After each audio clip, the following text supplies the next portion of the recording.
Picture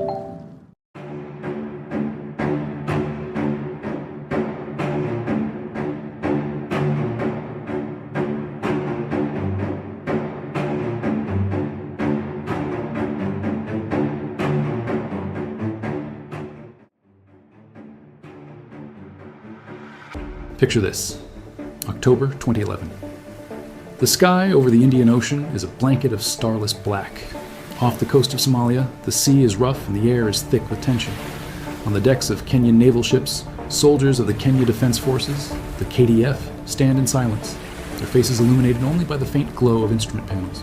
They are waiting for a signal that will launch one of the most audacious and complex military operations in modern African history, Operation Sledgehammer. For months, this moment was the culmination of relentless planning, intelligence gathering, and training. The target, the militant group al-Shabaab, which had turned the southern Somali coast into a fortress, using it to launch attacks and destabilize the region. Kenyan intelligence had painstakingly mapped out Madi strongholds. The plan was bold, risky, and had no margin for error. It was a three-pronged assault: land on hostile shores, secure the coastline, and then push inland to dismantle the enemy's network. The very idea of an amphibious landing gongyog, a maneuver famously difficult even for the world's most powerful militaries, was a testament to Kenya's resolve. As the ships, KNS Nyayo and KNS Umoja, cut through the dark waters, the Somali shoreline appeared as a faint, shimmering line on the horizon.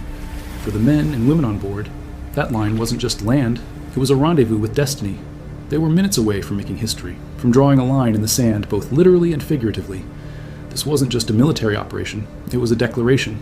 Kenya was about to show the world that it would go to any length to protect its sovereignty and the safety of its people.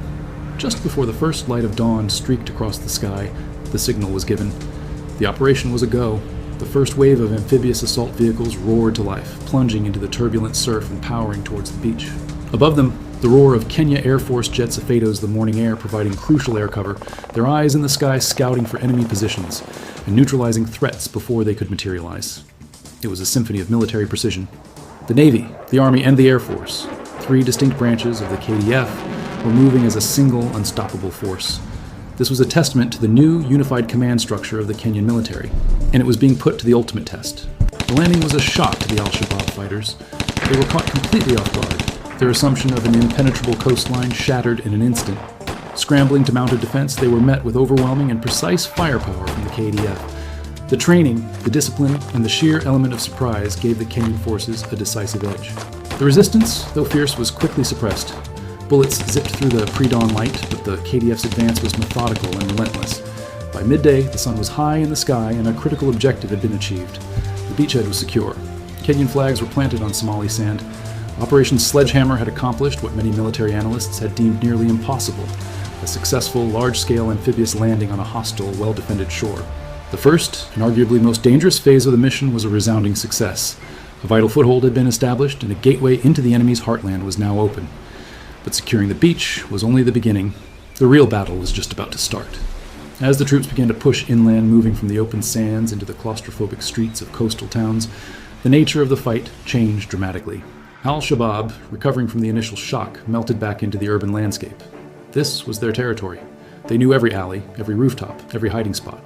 The conflict morphed from a conventional assault into a grueling, street-by-street urban warfare scenario. Snipers began firing from concealed positions in windows and on rooftops, pinning down a troop advance. The streets themselves became minefields. Improvised explosive devices, or IEDs, were hidden everywhere, underneath piles of rubbish buried in the dirt roads, turning every step into a calculated risk. Every corner could hide an ambush, every closed door a trap. For the soldiers on the ground, this was a battle of sheer will and nerve. It was courage against chaos, discipline against a desperate, unseen enemy. They had to rely on JJ's training, their trust in each other, and their unwavering resolve to see the mission through. The days that followed were a testament to the endurance and bravery of the Kenyan soldiers. They cleared buildings room by room, navigated treacherous alleyways, and engaged the enemy in close-quarters combat. They faced ambushes, IED attacks, and constant harassment, but they never faltered. With every block they secured, with every town they liberated, they were loosening al-Shabaab's chokehold on the local population and severing their critical supply lines that came in from the sea. Slowly but surely, the tide turned. Key coastal towns, which had served as hubs for the militants' operations, were liberated. The flow of weapons, supplies, and foreign fighters was cut off. Al-Shabaab's grip on the entire region, once absolute, was broken. The strategic impact was immense. The operation didn't just push the enemy back, it crippled their ability to function effectively along the coast. Colonel William Kamoiro, one of the key architects behind the operation, later reflected on its significance. He called it a turning point, not just in the fight against al-Shabaab, but for the continent. It was, in his words, proof that Africa can defend its own. It demonstrated that African nations had the capacity, the skill, and the political will to solve their own security challenges, to project power, and to execute complex military missions without relying on outside intervention. In the end, Operation Sledgehammer became much more than a successful military mission. It became a powerful message, a message to extremist groups that their reign of terror would be met with strength, a message to the international community that Kenya was a formidable force for stability in the region, and most importantly, a message to the Kenyan people that their defense forces stood ready to protect them and their nation as borders, no matter the risk, no matter the cost. The legacy of Operation Sledgehammer endures today.